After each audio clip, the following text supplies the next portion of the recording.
William was 13 when he stopped being careful. Not reckless, never reckless. Recklessness was a design flaw, a failure to account for variables. What he stopped being was cautious. Caution was the luxury of people who had time. William had been counting the seconds since the storage closet, and every tick of the clock was a gram of weight on Alara's fading lungs. The math has to hold. He stood in the back room of Iron Hollow Forge late at night, the anvil cold, the tools laid out in neat rows the way Garrick insisted. The forge slept. The town slept. And William asked the question he'd been putting off for 2 years. Divine Sage. Give me the full cure recipe. All 5 ingredients, all locations, all difficulties. Ingredient 2, abyssal salt. Location, Thorngate Dungeon, mid-levels. Crystallizes on cave walls where abyssal mana bleeds through from deeper layers. Must be harvested with iron tools. Silver and bronze react with the salt and neutralize it. Danger level, moderate high. Mid-level dungeon contains level 15 to 25 creatures. Requires dungeon diving experience and a team or exceptional solo capability. Ingredient 4, Widow's Tears. Location, ancient ruins in the wildlands south of the Ironspine Mountains. The tears are the crystallized residue of a dying minor god, Solmara, goddess of the sun, who was defeated by Threxos in the divine conflict described in Chapter 7 of Gulmaris's tome. The ruins are her last sanctuary. The tears form where her fading divine mana weeps through the stone. Danger level, very high. The ruins are guarded by remnants of Solmara's power. Constructs, divine traps, ambient mana effects that disorient and damage. Additionally, the territory is contested by wild orc tribes. Brewing process requires a forge capable of sustained high heat for 3 days, precise temperature control across 7 stages, a minimum of 2 people, 1 to manage the forge, 1 to handle the ingredients. A skilled blacksmith with alchemical knowledge is essential. He read the list 3 times, committed every detail to memory. Then he built the map. Not a physical map, too dangerous, too discoverable. A mental map laid out in the blueprint room of his mind alongside the slave crest system, the vein debt, and the verdant root technique. 5 pins, 5 locations, 5 escalating walls of difficulty. Widow's Tears. Needed level 30 plus and knowledge of the ancient ruins. Divine Sage could map the ruins, but the physical challenge was extreme. 3 years.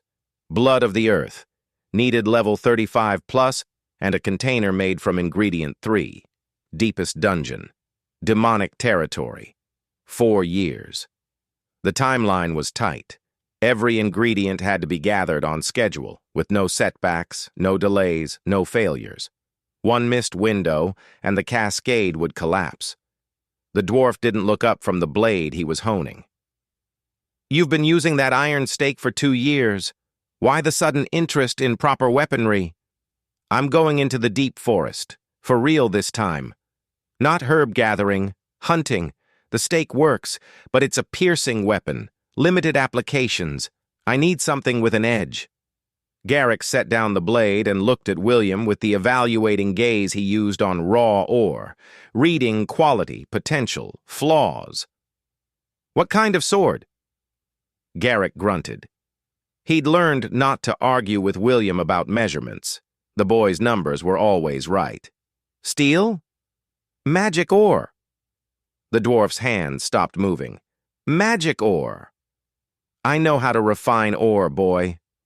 "Not like this. Ironite's magic profile is unstable. It wants to crack during cooling.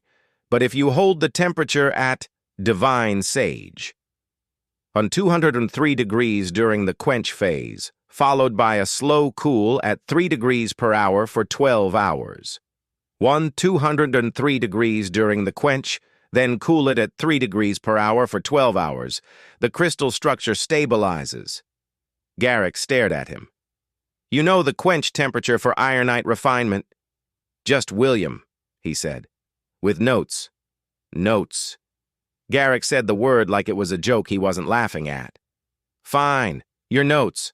I'll work the ironite if you can get it, but I should tell you, ironite's magic profile is garbage for most applications. Good fire affinity, decent earth, but the rest, low. Nature affinity especially. It's maybe 12–15% at best. If you're looking for a blade that channels nature mana, this is the wrong ore. I know. Bring me the ore. I'll make you a sword, but don't blame me when the nature affinity barely registers. You just focus on the forge. I'll handle the rest. He minded himself. Chipped ore from the rock face with a borrowed pickaxe, loading chunks into a sack he'd brought from the forge. The work was physical, real physical, the kind that made his back ache and his hands blister. The verdant root didn't help with mining. There was no shortcut for swinging a pickaxe into rock. He brought back 40 pounds of raw ironite. Garrick looked at the blue-gray chunks and made a sound somewhere between interest and disgust. Ugly ore. You can see why they abandoned it. The grain structure is all wrong. Looks like it'll shatter if you look at it wrong. Day 1. Garrick crushed the ore and sorted it by grain quality, discarding the fragments with visible crystalline fractures. William had told him the exact sieve size to use, 4 millimeters, no more, no less. The dwarf followed the instructions with the precision of someone who'd spent 60 years learning that in forging, close enough was never enough. Day 2. The smelt. Garrick ran the forge at the temperature William specified, lower than standard iron smelting but sustained longer. The ironite melted reluctantly, like a creature that didn't want to be disturbed. The slag came off in thick dark sheets, and beneath it the metal was a strange color, not the orange-red of standard iron, but I won't know until it's fully cooled. Ask me in 4 hours. 4 hours later, the blade was room temperature. Garrick picked it up, turned it in the light, and tested the edge with his thumbnail. The ring was perfect, clear, sustained, the kind of resonance that only came from properly crystallized steel. No cracks, no microfractures. The grain structure was uniform, something that shouldn't have been possible with ironite's unstable profile. You're right. That's not how magic works. William took the blade from Garrick's hands, feeling its weight, its balance, the faint hum of mana through the steel. It was a beautiful piece of work, Garrick's best. But the dwarf was right. The nature affinity was a fraction of what he needed. But that's what spirit binding is for. 1. A forged weapon with any magic ore content. The ore provides the anchor. Its crystalline structure holds the spirit energy. 2. The remains of a powerful creature whose spirit energy has not fully dissipated. After death, a creature's mana signature persists for days to weeks, depending on the creature's power level. The more powerful the creature, the longer the spirit lingers. 3. A ritual space in close proximity to nature. The binding requires ambient mana to power the infusion. The resulting weapon gains affinity toward the creature's mana type. The strength of the gain depends on the creature's power and the practitioner's skill. Ancient or dragon-class creatures produce the most dramatic results. A nature-aspected creature. What's available in the region? The deep forest northeast of Thorngate is home to a verdant worm, a serpentine forest dragon, nature-aspected, ancient. Verdant worms are territorial, intelligent, and extremely powerful. A mature specimen would be level 35–45. Verdant worms live for centuries and die infrequently. However, given their territorial nature, the remains of previous generation worms can sometimes be found in the deep forest. Elder worms die in their territory, and their bones retain spirit energy for decades. The current worm's territory likely contains the remains of its predecessor. How would I find the remains? The verdant root's earth sense can detect concentrated spirit energy through soil and stone. The remains of a verdant worm would produce a distinctive mana signature, nature-aspected, dense, persistent. If you enter the deep forest and extend your senses, the signature should be identifiable within range. The outer edges of a verdant worm's territory are patrolled by nature-aspected creatures, thorn beasts, root serpents, forest guardians. These range from level 15 to level 25. The inner territory, where the worm itself lairs, is level 35 plus. The remains of the elder worm would likely be near the boundary. Elder worms typically die at the edge of their territory, not in the heart. Level 15-25 in the outer territory, he could handle the lower end. The upper end would be dangerous but survivable with preparation and the verdant root's sensory advantage. I need 3 days, he told Garrick. I'll bring the sword. The sword with 12% nature affinity, the one that can barely channel the mana type you actually use. I'm going to fix that. I'm going to make the sword work, that's all. That's never all with you. It's always, that's all, until you come back bleeding. I came back bleeding once, 2 years ago. Bring the sword back better than it left, Garrick said, or don't come back at all. I didn't spend 3 days on that blade to watch it get broken in a forest. I'll bring it back. And William? The dwarf's voice was quieter, gruffer. The voice of a man who'd learned to care about something again after 40 years of not being allowed to. Be careful. I don't have enough friends to lose one. The sword was strapped across his back, a leather scabbard Garrick had thrown in without being asked, stitched with the same care the dwarf brought to everything. The blade sat high between his shoulder blades, balanced, accessible. A silver knife hung at his hip for the moonveil moss he'd collect after the binding. His feet were bare. They were always bare now, inside or out. The verdant root flowed through him continuously, and the earth beneath the forest floor was a symphony. The deep forest was different at this depth. The trees were older than the town, older than the kingdom, possibly older than the current era. Their root systems threaded through the soil like a nervous system. He didn't need to fight it, he needed to go around it.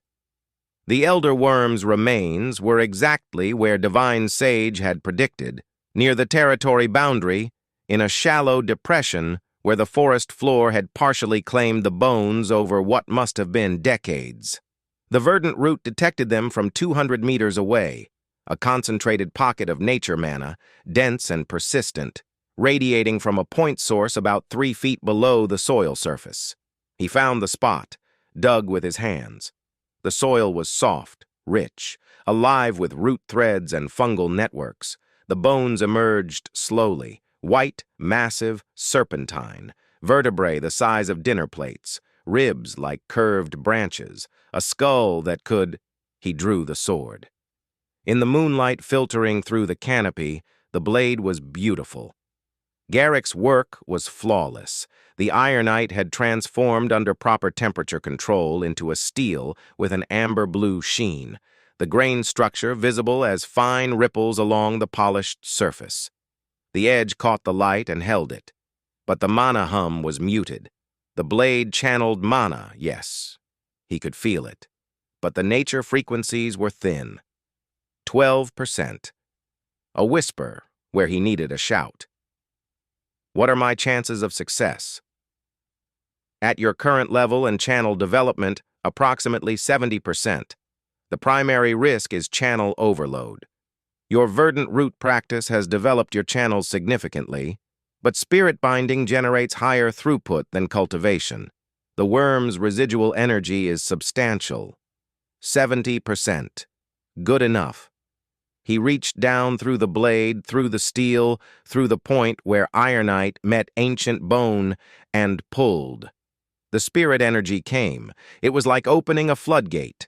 The worm's residual mana surged upward through the bones, through the steel, through William's hands, and into his channels like a river finding a new course. It was nature mana, pure, dense, concentrated, the life essence of a creature that had spent centuries drawing power from the forest and giving it back 1,000-fold. The blade began to change. He couldn't see it. His eyes were closed. His awareness turned inward to the mana flow. But he could feel it. The ironite's crystalline structure was absorbing the spirit energy, the way a sponge absorbs water. The gaps in the ore's affinity profile, the empty space where nature should have been and wasn't, were filling. The blade's mana signature shifted, the weak nature frequency strengthening, climbing from 12% upward. 15, 20, 30, 60, 70. Nausea hit him like a wave. He swayed, nearly lost contact with the blade, caught himself. His hands were shaking. Sweat ran down his face despite the cool night air. The forest around him pulsed with mana he could barely process. Every tree, every root, every insect amplified by the nature energy flooding his system. 80. Then he let go. The world tilted. He fell sideways into the dirt, the sword clattering onto the worm's bones, his channels screaming, his vision going white at the edges. The verdant roots cycled frantically, trying to stabilize the mana flow, and for a terrible few seconds he felt his channels flex.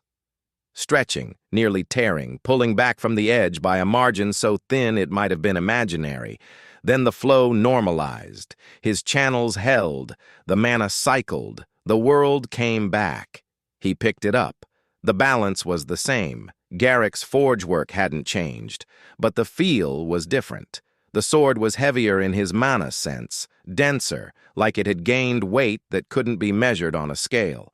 And in the center of that weight, deep in the steel, something pulsed.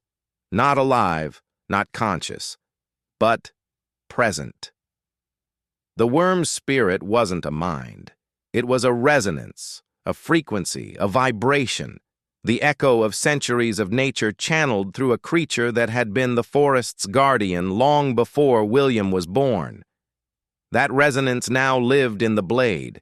It would never think or speak or remember, but it would respond. To the forest, to the... Garrick was waiting at the forge when William walked through the door. The dwarf took one look at him, covered in dirt, hands shaking, the sword on his back trailing a faint green shimmer. And his expression went through a journey. Relief that William was alive, concern at his condition, and then, as the green shimmer caught the forge light, something else. "What did you do to my sword?" "It's alive," Garrick breathed. "The metal, it's..." He pulled his hand back, eyes wide. "That's not possible. Weapons don't have mana signatures like that, not unless..." His eyes snapped to William's. "Spirit binding. You performed a spirit binding. On my sword. In the forest. Alone. At 13. Yes. What did you bind to it?" "I don't care how long it's been dead." Garrick's voice cracked. Actually cracked. The sound of a man whose worldview had just been kicked in the foundation. "Spirit binding is a myth. It's something grandmothers tell children about ancient heroes. It's not something a 13-year-old does behind a forge with a piece of ironite and a dead dragon." "Apparently it is." Garrick stared at him, then at the sword, then at William again. His mouth opened, closed, opened. Done. Then he went back to work without another word. And something else. When he stood barefoot on the earth with Verdanth drawn, he could feel the worm's resonance responding to the living world around it. Not thinking, not deciding, just harmonizing. The blade's frequency matched the forest's frequency, and the two resonated together, and William stood in the middle of it like a tuning fork connecting two instruments. It was beautiful, and it was useful. The resonance wasn't just aesthetic, it was functional. When he held Verdanth, his nature magic was amplified. Not dramatically, not enough to turn the tide of a battle by itself, but enough to feel the difference. His mana regeneration was faster. His earth sense was sharper. His connection to the living world. William couldn't join at 13. The minimum age was 14. But Garrick could vouch for him as a craftsman, and the guild had a provision for specialist contractors, non-combat members who provided services to adventurer teams. William registered as a beast part appraiser and dungeon supply consultant, which was technically accurate and gave him access to the guild's job board, dungeon maps, and creature databases without the combat certification. He studied everything: dungeon layouts, monster behavior patterns, team formations, escape routes, the accumulated knowledge of decades of Thorngate adventurers compiled in guild records that were available to any member who asked. He also studied the creatures he'd be fighting. Divine Sage provided detailed ecological data. The guild provided... "You should sit down," he said. "I'm fine." "You're not. Always busy. Since you were 5, you've been busy. I still don't know what you're busy doing." "Saving your life. Running a forge. With that dwarf, the grumpy one." "Are you?" She reached out and touched his face, a gesture so natural, so practiced, that it bypassed every wall he'd built. Her hand was warm. Her fingers were rough from work. The slave crest glowed faintly on her neck, a permanent brand marking her as property, and her hand was on his cheek, and he wanted to tell her everything. "I know you're dying.